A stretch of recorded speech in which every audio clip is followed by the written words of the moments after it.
ṣe rí tẹ́lẹ̀ àbí bẹ́ẹ̀ kọ́ àṣà òun náà ni ọkọ òun kò lè ṣe ni èdè kó mọ́ bá òun sùn ní àárín èdè bí ẹ̀mẹ́ta mẹ́rin òbò tó bá dilẹ̀ náà máa kogi náà máa kó náà mọ́ náà níbi ẹnu gẹ́gẹ́ bí Dorcas àti Sọjí tán ti bàrìn àjò Fọlájẹ́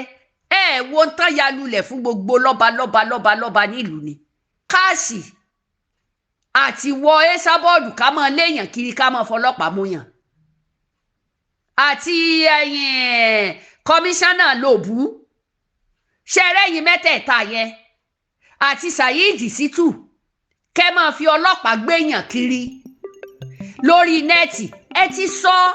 ilé ọlọ́pàá kẹ́kàn tẹ́ ẹ bá ti dájọ́ lórí nẹ́ẹ̀tì kẹ́ẹ̀dẹ̀ gbéyàn lọ sí ilé ọlọ́pàá. Ibi tá a ti máa mú àwọn ìròyìn wá fún yín lọ́lọ́kan òjọ̀kan gbogbo ohun tó ń ṣẹlẹ̀ ní Nàìjíríà àti ilẹ̀ Yorùbá tó bá jẹ́ ìgbà àkọ́kọ́ tí yín rèé ẹ bá wa subscribe kẹ́ ẹ like follow kẹ́ ẹ sì share fídíò yìí ẹ tẹ bọ́tìn tó dàbí aago kẹ́ ẹ lè mọ̀ tí a bá ti gbé fídíò tuntun jáde èyí tá a tún mú wá fún yín lónìí àrà ọ̀tọ̀ ni ẹ máa bá wa ká lọ. gẹ́gẹ́ bọ́rọ̀ wọn ṣe ń lọ ṣé ẹ rí fracas tẹ́ ẹ ti fi ọmọ yìí ṣe tẹ́lẹ̀ ká wá tún darí sórí ọ̀rọ̀ ìdílé ẹ̀ gangan Esabod ìwọ fúnra ara rẹ fojú wo ìṣe tí ọmọ yẹn ṣe ìgbésí ayé rẹ̀ ó ń sálé ní Sàríù látilẹ̀ ọmọ ó ń sálé kò sẹ́ni tí ò ní rú wọn lára o èyàn ò ní gbà fún wọn ni ó ti understand so bàbá tó bí Sàríù bóyá kò gbádùn Sàríù ìyá tó bí Sàríù bóyá wọn ò gbádùn rẹ̀ bóyá ń bi títí ṣe fìtínà káàkiri náà ni ọ̀rọ̀ mi ò yé ẹ a mú gbogbo ẹ̀ mọ́ra wọn ni o èyí tó sọ pé ó kéré Lizzy wọ́n fọlọ́pàá gbé wọ́n á fọlọ́pàá gbé wọ́n máa fi ọlọ́pàá gbé dáadáa tí ó sì sún ẹ̀wọ̀n one ó disappoint àwọn ọmọ tó bí two ó lose the opportunity tó lọ́n fún lára Alhaji Lawal káti ẹ̀ wá ní Alhaji Lawal wá gba owó lọ́wọ́ Lizzy ojú òrírí irú ẹ̀ rí ó pọ̀ rẹpẹtẹ ibi tí Ọlọ́run gbé Lizzy dé tí ò sọ́wọ́ ìyá tí ò sọ́wọ́ bàbá tí ò sọ́wọ́ rẹ̀ ó já lamba ọkọ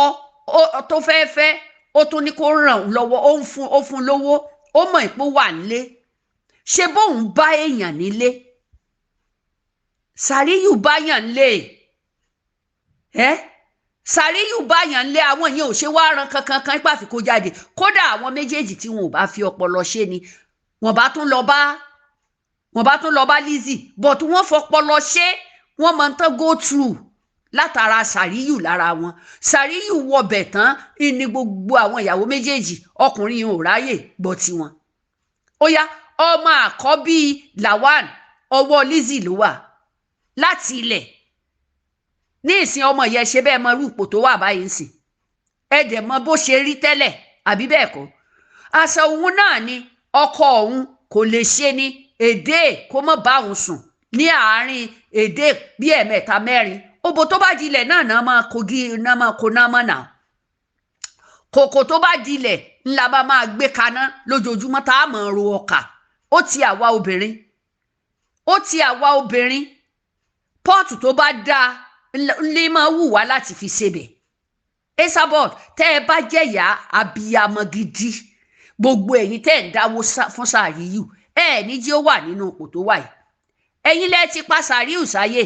ẹ ti fún Sàríù gbẹ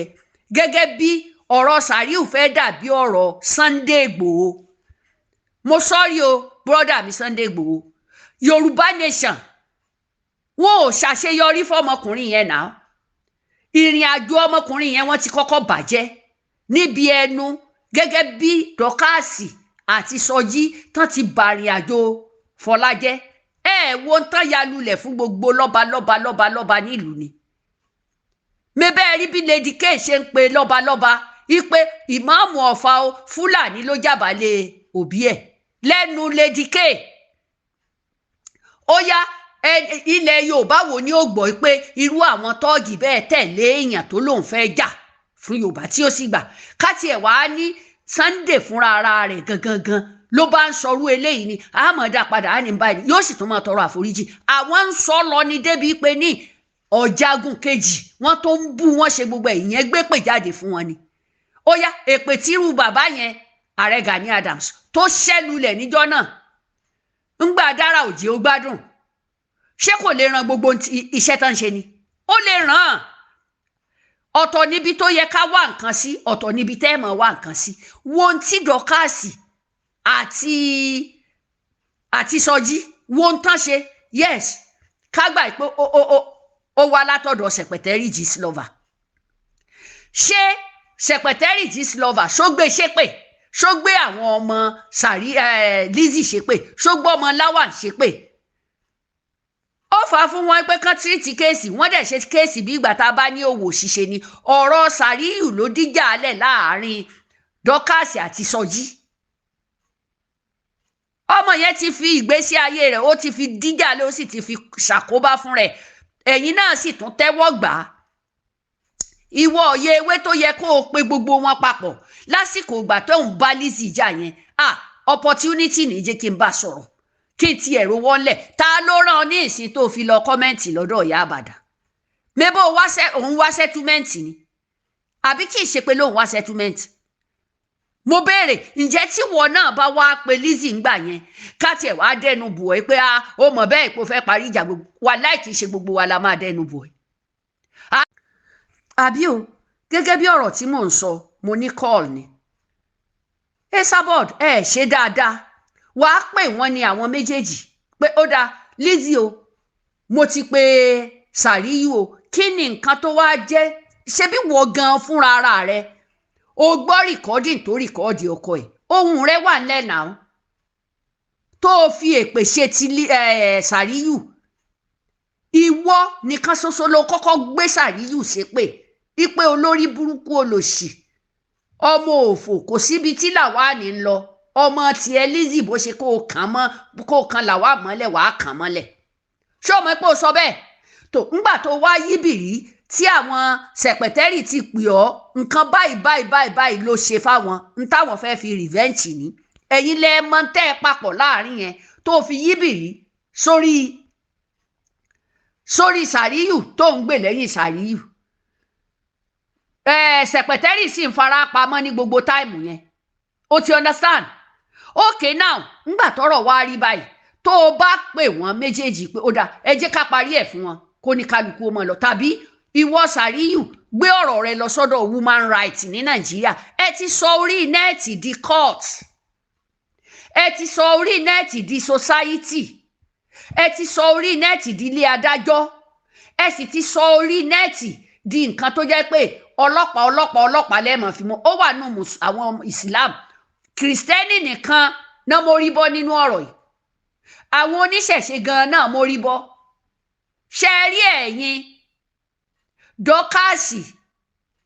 àti wọ Esabod ká mọ léèyàn kiri ká mọ fọlọ́pàá múyàn àti ẹ̀yin kọmíṣánná lòbú ṣe rẹ́yìn mẹ́tẹ̀ẹ̀ta yẹn àti Saheed Shittu kẹ́ máa fi ọlọ́pàá gbéyàn kiri lórí nẹ́ẹ̀tì ẹ ti sọ ilé ọlọ́pàá kẹ́kàn tẹ́ ẹ bá ti dájọ́ lórí nẹ́ẹ̀tì kẹ́ẹ̀dẹ̀ gbéyàn lọ sí ilé ọlọ́pàá tiyín nìyẹn tẹ́ ẹ bá sọ̀rọ̀ èèyàn ò gbọ́dọ̀ sọ sí ń tẹ́ ẹ wà fún nìyẹn ẹ wo bẹ́ẹ̀ ṣe wá ba ìgbésí ayé yín jẹ́ ẹ bàgbésí ayé ọmọ náà jẹ́ ọmọ gan bàgbésí ayé rẹ̀ jẹ́ ṣé wọ́n lè kọ́ ọmọbìnrin ó dá ọdún kèló la wà yìí ọdún kẹrin ní tẹ́ ẹ̀ ti ń bá a bọ̀ bọ́dún karùn-ún ọmọ rẹ̀ dẹ̀ pé 20 years ṣẹ́ni tó bímọ 15 years òun fúnra rẹ̀ ló sọ ó lákọ̀ọ́bí ó lóun kì í ṣọmọdé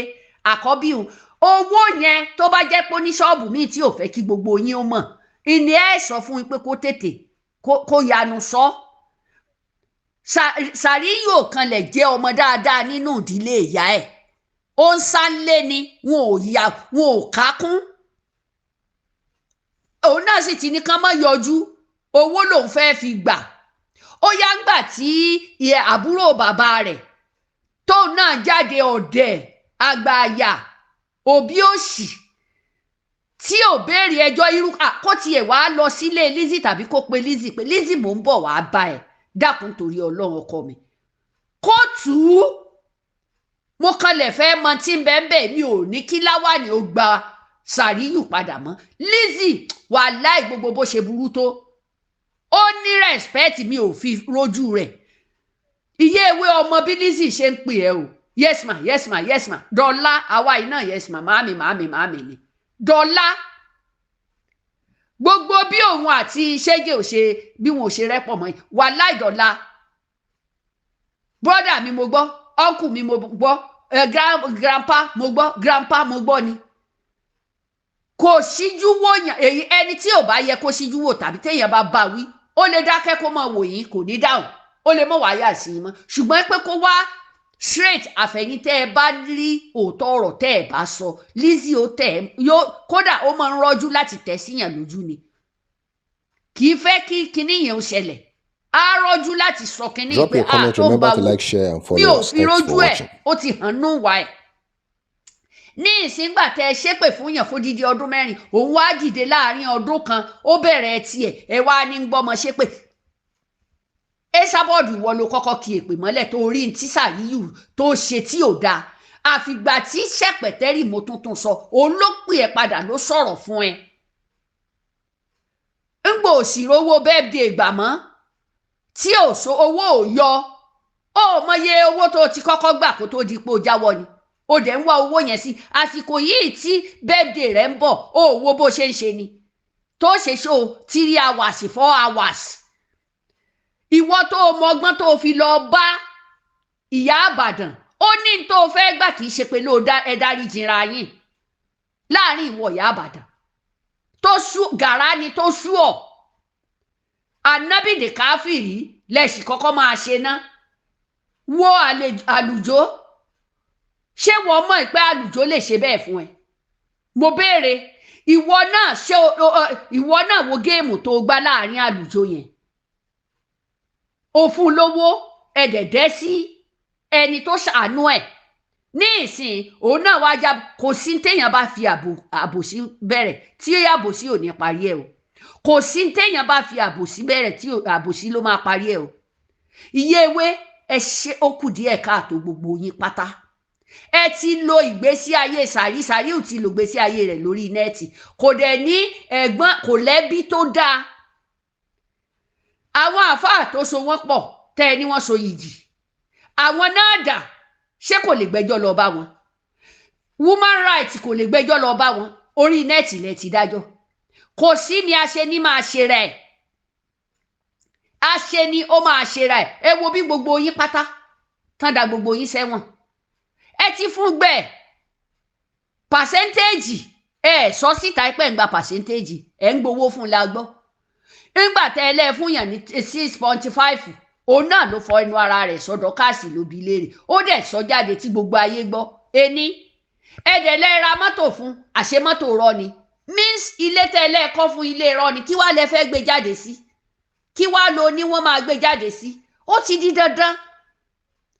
káwá tiẹ̀ wá ní ọmọ Sàríyù ọmọ láwà ni Lizzy ò ní gbà kẹ́ pa